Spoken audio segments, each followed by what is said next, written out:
I used to think grief was something loud, something dramatic, something that knocked over furniture, shattered plates, and sent people to their knees, screaming into empty rooms.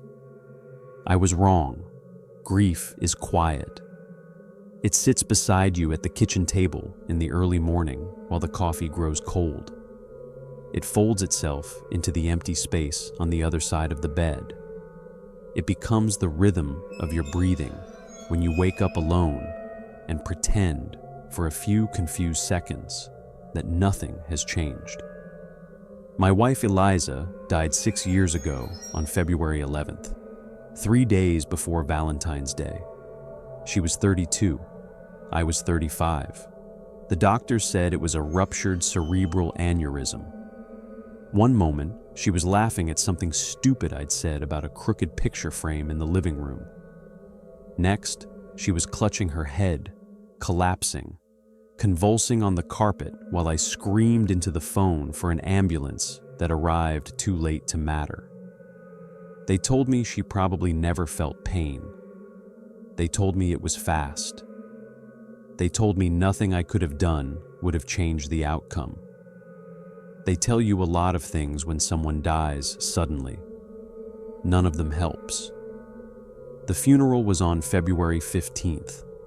I remember standing in a black suit that didn't quite fit anymore, staring at her closed casket and thinking how obscene it was that heart-shaped balloons were still tied to lampposts outside the church.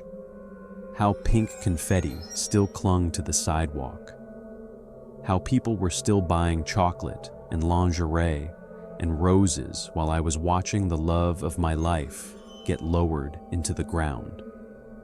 I stayed in the house after she died. Everyone told me I shouldn't. My parents offered to let me move in with them. My sister begged me to sell the place and start over somewhere else. Friends came by with casseroles and awkward sympathy and the same useless phrases. She wouldn't want you to be alone here. They were right, she wouldn't. But I stayed anyway, because it was the last place she'd ever been alive, because her hair was still wrapped around the drain in the shower, because her sweater still smelled like her shampoo, because the imprint of her body was still faintly visible on her side of the mattress. I didn't touch anything for months. I slept on the couch. I ate cereal out of the box. I stopped answering messages. And then Valentine's Day came. The first one without her. I didn't plan on doing anything special. I didn't even realize what day it was until I opened the front door that morning and nearly tripped over a tall cardboard box sitting on the porch. It was florist packaging, white, clean, with a red ribbon tied neatly around it. Inside were a dozen red roses, fresh, perfect, beaded with condensation. There was a small white envelope tucked between the stems. My hands were shaking when I opened it. Inside was a simple card, no printed design, no store logo, no handwriting I didn't recognize. Just 4 words written in familiar looping cursive. Forever yours, E. I dropped the card. I stood there staring at the roses like they were a bomb that might go off at any second. My first thought was that someone was playing a cruel joke. My second thought was that my heart was about to tear itself out of my chest. I called the florist's number printed faintly on the box. The woman who answered sounded bored. "Yes, sir. The order was prepaid. Anonymous delivery." I swallowed. "Who placed the order?" "I'm sorry, sir. We can't disclose client information." "It's important," I said, my voice cracking. "My wife died 3 days ago." There was a pause on the line. "Oh," she said quietly. I'm sorry, sir. Can you tell me anything at all?" Another pause. "It was placed months ago," she said, "with a scheduled annual delivery date." My stomach turned. "How many years?" She hesitated. "Indefinitely." I hung up. I didn't throw the roses away. I put them in a vase on the dining table. And then I sat on the floor and cried until I threw up. The second Valentine's Day, I was waiting for them. I told myself it was a coincidence, a delayed gift, a cruel prank, some strange automated order she'd placed before she died and forgotten to cancel. But deep down, I knew that explanation didn't hold, because Eliza hated cliches. She hated Valentine's Day roses. She thought they were lazy and overpriced. Every year when she was alive, she'd rolled her eyes when I brought them home anyway. "If you die before me," she once joked, "don't you dare send me flowers like some tragic movie ghost." If you're enjoying this story so far, take a moment to like the video. It really helps this channel grow and allows me to bring you more true-style horror stories like this one.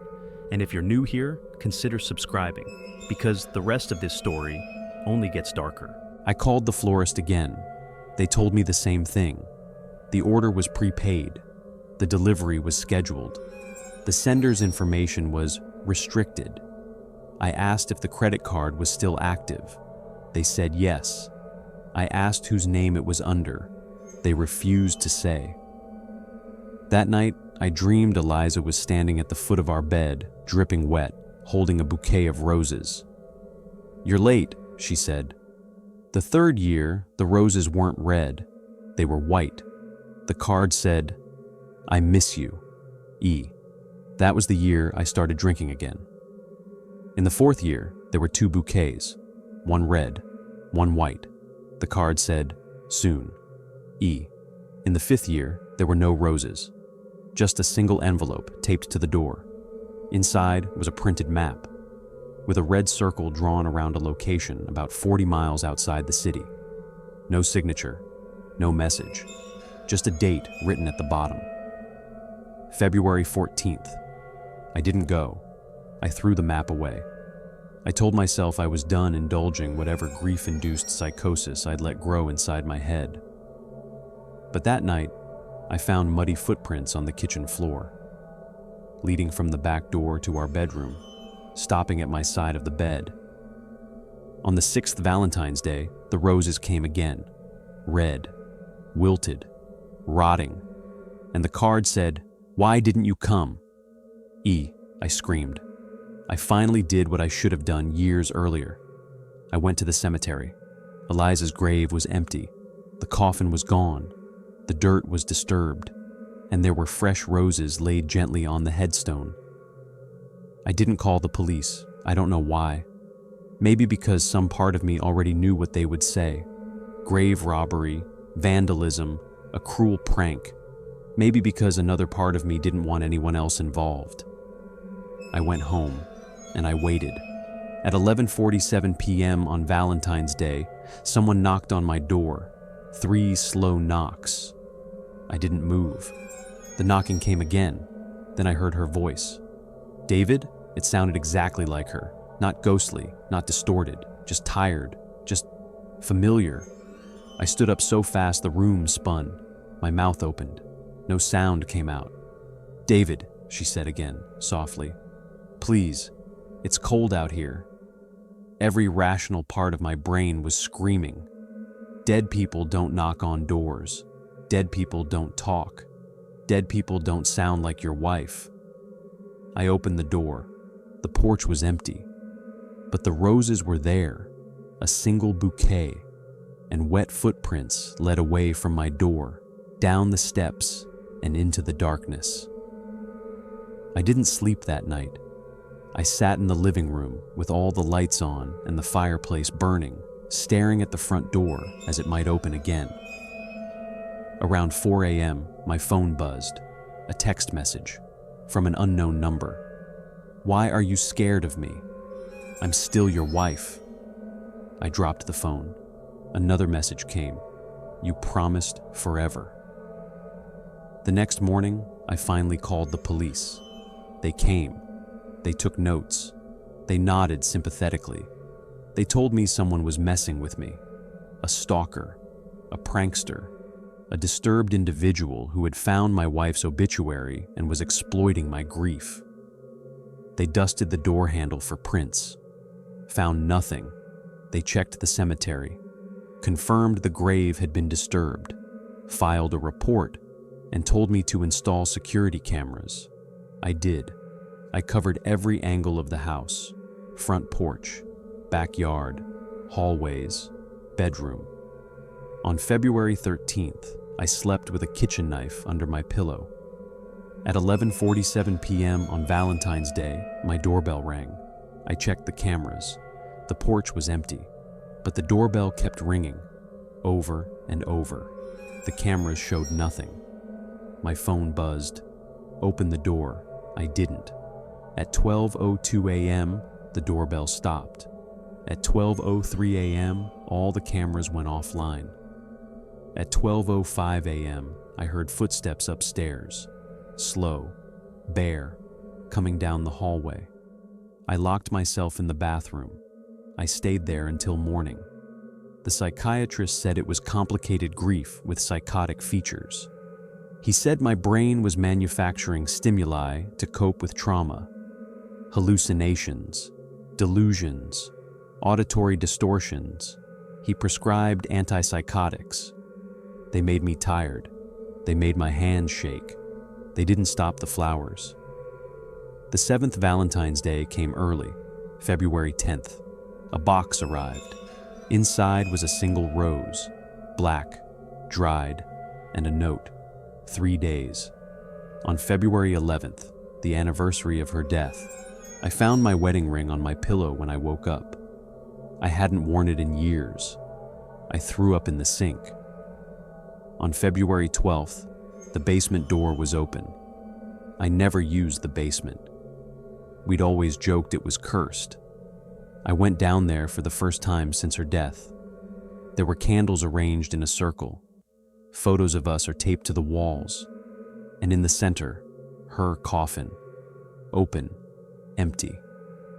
On February 13th, I tried to leave town. My car wouldn't start. My phone had no signal. The landline was dead.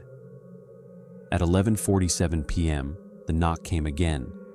I opened the door. She was standing there. Eliza. She looked wrong.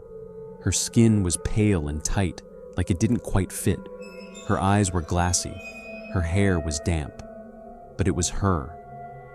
"I came back for you," she said. I fainted. I woke up in our bed. She was lying beside me, her head on my chest. "I didn't like being alone," she whispered. "I didn't move. I didn't breathe." "You promised forever," she said again. I kept my promise.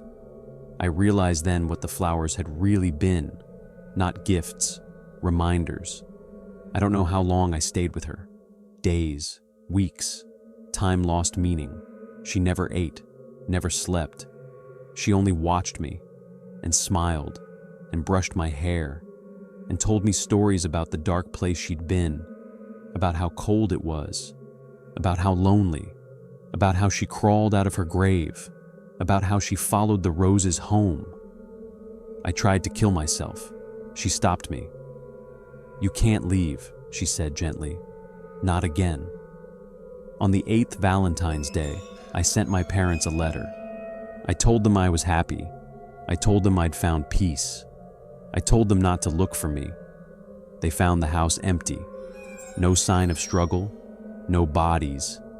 Just 2 coffee cups on the table and a vase of fresh red roses with a card that said, "Forever yours, E."